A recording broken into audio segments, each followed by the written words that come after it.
都有啊！哇！裏面好多明太子啊！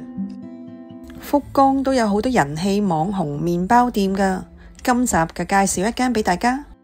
不過睇片之前呢，記得訂閱我哋嘅頻道《美魔女遊天下》啦。而今集要介紹嗰間麵包店呢，係位於天神夫婦building地下㗎。留意啊，佢早上10點就開門營業，而逢星期二休息。而嗰日呢，我哋10點去到，門口已經排晒隊啦。喺門口排咗15分鐘呢，終可以入到店裏邊啦。而當日見個個都喺度買緊排行榜第1名嘅明太子法包。而間店鋪真係好細啊，座位仲好少添。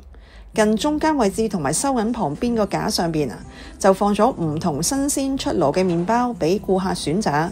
而如果要買明太子法包呢，就要直接向職員購買㗎。我哋都買咗2條法包，返去慢慢品嚐。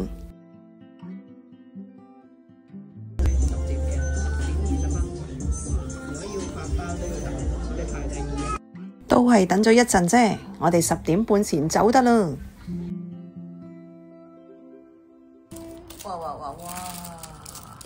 好啦，明太子哇砌埋，即係砌埋一條。哇！有冇啊？陳生嘅手咁長？都有啊！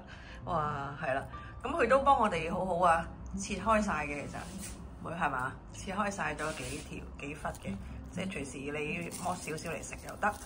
咁啊，而我哋又睇下個，哇！裏邊哇好多明太子啊，係啊，全部橙地色，哇，係喎。好啦，咁啊，我哋而家試下係咪好脆啦，脆卜卜啦，哇，搣嗰下都聽到啲脆卜卜聲。好啦，咁啊，好啦啊，哇，大家聽唔聽到啊？都好脆啊！不過我哋就放頭先，我哋要行翻嚟，所以攞少少。咁啊冇，應該如果即場食咧，就特別仲脆添。咁而裏邊咧真係好多明太子啊，係啊。而我哋今日去呢間分店咧，就喺天神嗰邊嘅，咁啱啱新開嘅，聽聞都啱啱新開啦。咁如果想嚟買呢個法包嘅朋友咧，不妨可以去呢間分店嗰度買，因為我哋今早咧去10點開門，我哋大概都係等咗半個鐘咧就已經買到啦。好啦，咁啊，如果所以嚟嘅朋友不妨試下啦，真係唔錯㗎。